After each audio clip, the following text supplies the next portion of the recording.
আসসালামু আলাইকুম ওয়া রাহমাতুল্লাহি ওয়া বারাকাতুহু। ওয়ালাইকুম আসসালাম ওয়া রাহমাতুল্লাহি ওয়া বারাকাতুহু।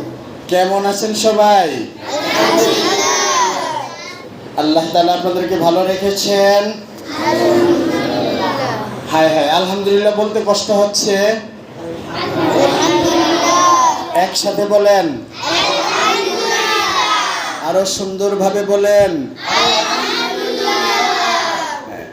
শুনেন, মুখকে একটু নাড়াচাড়া দিয়া পড়তে হবে। এখন মুখ যদি একদম এমনি বাম্বাইয়া রাখেন তাহলে হবে না।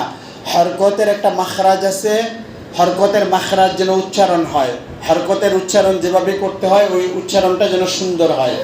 আবার হরফের উচ্চারণ করার সময়ও অনেক সময় ঠোঁট গোল করতে হয়, হ্যাঁ, অনেক সময় ঠোঁট নর্মাল রাখতে হয়, অনেক সময় ঠোঁট ফাঁকা করতে হয়। মুখ ফাঁকাই যদি না করেন, অনেকে মুখ এমনি করে ধরে রাখে, বা বলবে, বা জবর বা বলবে মানে ঠোঁট থেকে পড়া বের হতে চায় না। না, জবর মুখের ঠোঁট ফাঁকা হবে, জবর উচ্চারণ করার সময় ঠোঁট ফাঁকা হবে, জের উচ্চারণ করার সময় হ্যাঁ ইটা আপনার আওয়াজটা নিচের দিকে যাবে, আর পেশ উচ্চারণ করার সময় ঠোঁট গোল হবে, ঠোঁট গোল হবে। এগুলি অন্য উচ্চারণের সময় এটা হবে না। এটা একটু খেয়াল করে ইনশাল্লাহ বলবেন, পড়বেন। আশা করা যায় ইনশাআল্লাহ পড়াটা খুব তাড়াতাড়ি শুদ্ধ হয়ে যাবে। আজকে হলো দ্বিতীয় ক্লাস। আমরা প্রতিদিন হরফ পড়েছি, হারফুনের সকল হরফগুলি আমরা অল্প অল্প করে পাঠ করেছি, হ্যাঁ, মাস করেছি, আমরা প্র্যাকটিস করেছি। আজকে হলো হারফ এবং হারকাত, এই দুইটা শিখবো ইনশাল্লাহ। হ্যাঁ, হারফের উচ্চারণগুলিও হবে, হারাকাতও হবে। এগুলি হলে ইনশাল্লাহ কোরআন শরীফ আশা করা যায় 40% আপনার ঠিক হয়ে যাবে। কেউ কেউ বলেন যে না, হরফ আর হারাকাত যদি ঠিক হয় তাহলে 50%ই ঠিক হয়ে যায়। তো ইনশাল্লাহ একটু ভালো করে পড়বেন, খেয়াল করবেন। বলেন, আলিফ আলিফ আলিফ। আলিফে আবার একটা আছে, বিশেষ কথা আছে। সেটা হলো আলিফে যখন হারাকাত হয়, অর্থাৎ জবর জের বা পেশ হয়, তখন ওই আলিফটা হামজা হয়ে যায়। বলেন, আলিফ থাকে খালি, আলিফ সবসময় কি থাকে? খালি থাকে। এবং আলিফ একক সাহায্যে চলতে পারে না। আলিফ অন্য হরফের সাহায্য নিয়ে চলতে হয়, অন্য হরফের সাহায্য নিয়ে চলতে হয়। অতএব আলিফকে এভাবে এককভাবে পড়া যায় না। আলিফের উপরে যখন জবর জের পেশ জজম হয়, ওটা তখন হামজা হয়ে যায়, তাই না? তাহলে বলেন, আলিফে জবর জের পেশ জজম হইলে,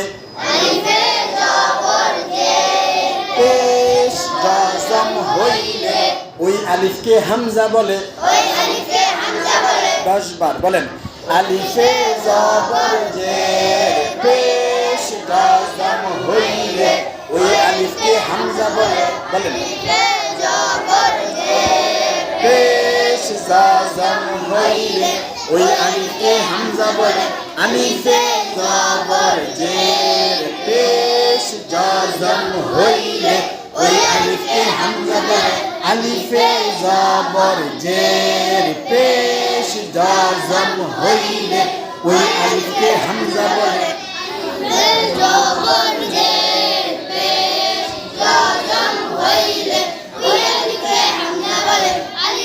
আব্দুর রহমান পড়ে না, জজম হইলে ওই আলিফকে হামজা বলে। আলিফে জবর জের পেশ জজম হইলে ওই আলিফকে হামজা বলে।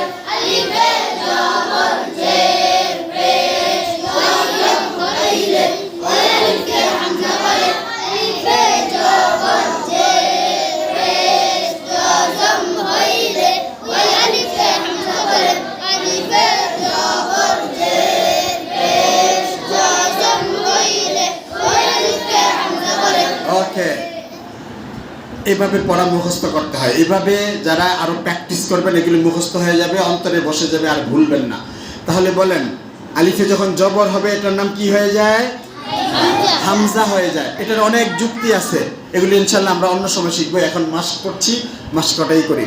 হামজা জবর আ, হামজা জবর আ, হামজা জের ই, হামজা জের ই, হামজা পেশ উ, হামজা পেশ উ, আ ই উ, আ ই উ, আ আ আ আ, আ আ আ আ ই ই ই ই, ই ই ই ই, ই ই ই ই, উ উ উ উ, উ উ উ উ, উ উ উ উ, আ ই উ, আ ই উ, আ ই উ, আ ই উ, আ ই উ, আ ই উ, আ ই উ, আ ই উ, ই আ উ, ই আ উ, ই আ উ, ই আ উ, উ আ ই, উ আ ই, উ আ ই। উ আ ই। রিজন হাসে, বলতে হবে, হ্যাঁ আমার দিকে তাকান, আমার চেহারার দিকে তাকাবেন, ঠোঁটের দিকে তাকাবেন, খেয়াল রাখবেন।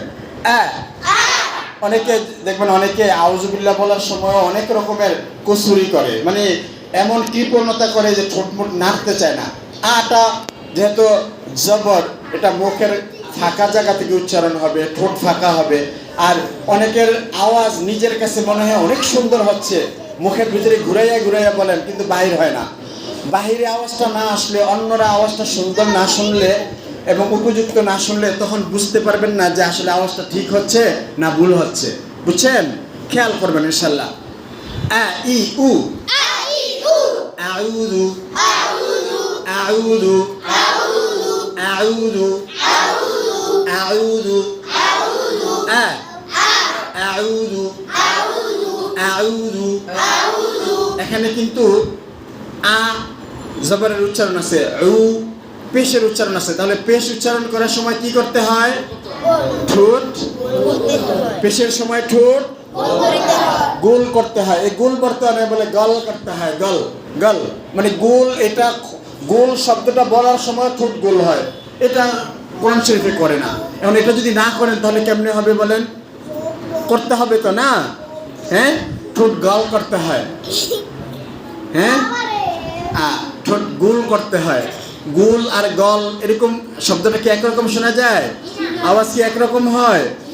দেখা যায় যে অনেকে এটাই করছে, উ বলার সময় আউযু বিল্লাহি হ্যাঁ, না এরকম যদিও বলা ঠিক না, এরকম আউ আউ আউ আউ আউ লু লু লু আউযু আউযু।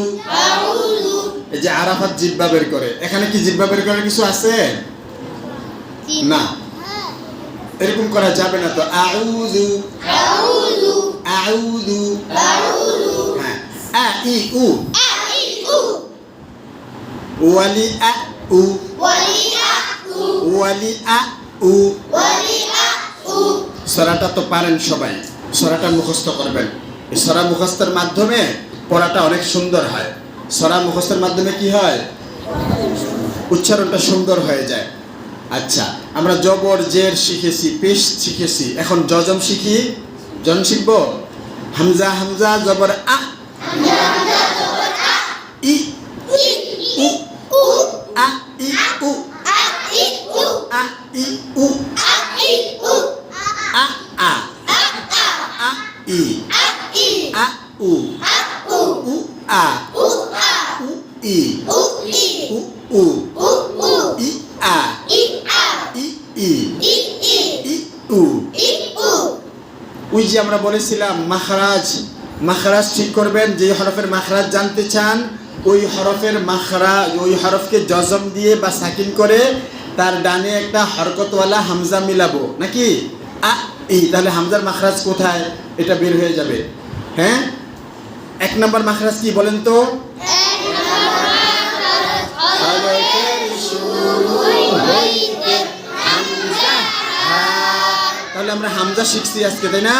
হ্যাঁ, এক নম্বর মাখরাজের হামজা হা হলো এক নম্বর মাখরাজ। আচ্ছা, খেয়াল করবেন হলকের শুরু, এই যে এটা হলো হলকের শুরু। হ্যাঁ, এখান থেকে এই গলার এখান থেকে আ ই উ, আ ই উ, আ ই উ। আ ই উ। হলকের শুরুটা হলো যেটা সিনার দিকে হলক, হলক অর্থ কণ্ঠনালী বা গলা, তাই না? হ্যাঁ, যেটা সিনার দিকে ওটাকে হালকের ওটাকে হালকের শুরু বলা হয়। তো সেখান থেকে আমরা এই হালকের শুরু থেকে ইনশাআল্লাহ আমরা হামজাকে উচ্চারণ করতে চেষ্টা করব।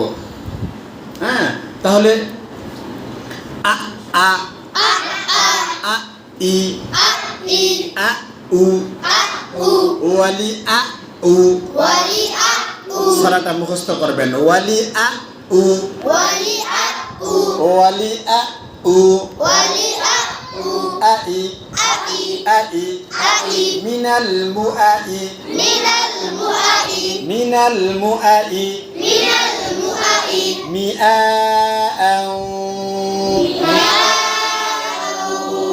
ওয়ালি আ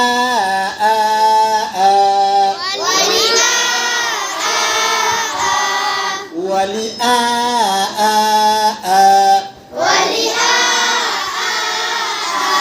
মুখ ছেড়ে দিয়ে বলতে হবে, মুখ ছেড়ে বলতে হবে, তাহলে ইনশাআল্লাহ হরফ উচ্চারণ সুন্দর হয়ে যাবে, অনেক সুন্দর হয়ে যাবে, হারাকাত সুন্দর হয়ে যাবে ইনশাআল্লাহ। ওয়ালি আ উ ওয়া ওয়া ঠোঁট গোল ওয়া ওয়া ওয়ালি ওয়ালি ওয়ালি আ উ আ ই মিনাল মুআই মিআ ওয়ালি আ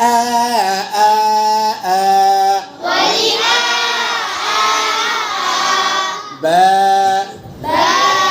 বা বা বাবা বিবি বুবু বাবিবু বাবিবু বাবিবু বুবাবি বুবাবি বিবাবু আবে আবে আবে বা কোন জায়গা থেকে উচ্চারণ হয়? ভিজা জায়গা থেকে, ঠোঁটের ভিজা। বা কোথায়? ভিজা। বা কোথায়? বা ভিজা জায়গা। বা কোন জায়গা? ঠোঁটের ভিজা জায়গা। নরমালি যেভাবে ঠোঁট রাখেন এখানে হালকা চাপ খেয়ে বা উচ্চারণ হবে আব ইব উব বাবিবু ওয়ালি বাবু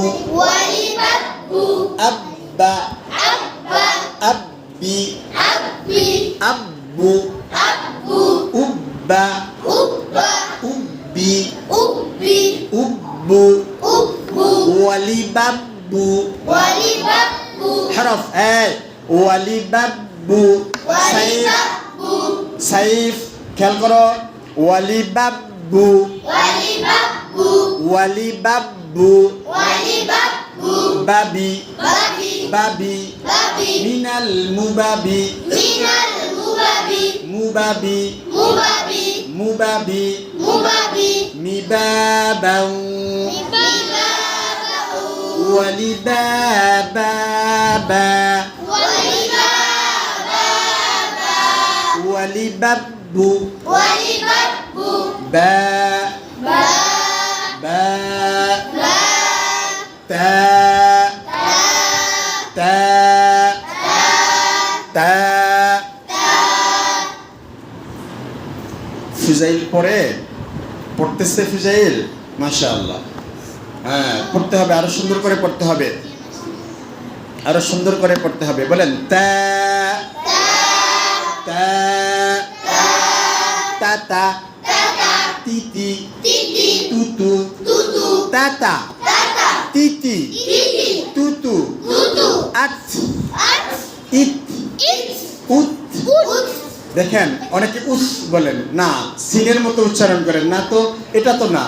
আত উচ্চারণ করবেন, হালকা শ্বাসটা ছাড়বেন, শ্বাসটা জারি থাকবে, এতটুকুই। আত ইত উত মনে থাকবে। তাতা তিতি তুতু তাতিতু তুতাতি তিতাতু ইত্যাদি, তাই না? আত্তা আত্তি আত্তু ইত্তা ইত্তি ইত্তু উত্তা উত্তি উত্তু ওয়ালিতাত্তু তাতি মিনাল মুতাতি মিনাল মুতাতি মিতাতাউ মিনাতাউ তাউ